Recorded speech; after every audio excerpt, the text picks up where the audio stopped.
In the last few weeks, firefighters have responded to more than 30 grass fires reported around the island. Fire Chief Joey Nicholas says in the last week alone, many of the blazes have been along Cross Island Road. Local and federal firefighters have strong evidence to suggest that many of the fires were intentional.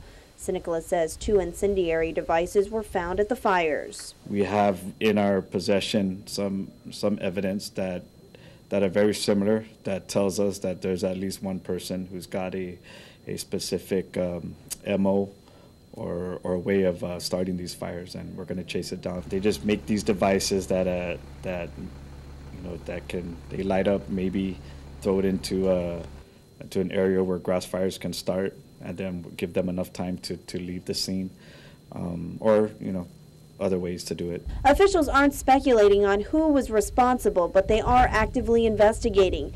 Nicholas says there are a variety of reasons why someone would intentionally set the fires. Hunters unfortunately get an obvious bad rap from it because by burning the grounds, with new sprouts come up, attract game to come out so that they can hunt.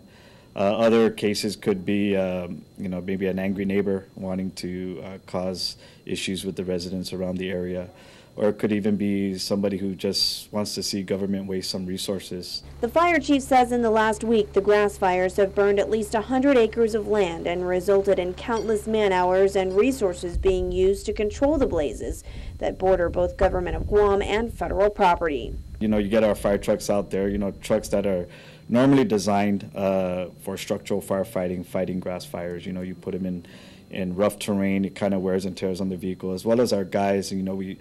Although we're trained and we're ready to respond to these types of calls, just the fact of putting their lives on the line for something like this that could be set by somebody is really uncalled for.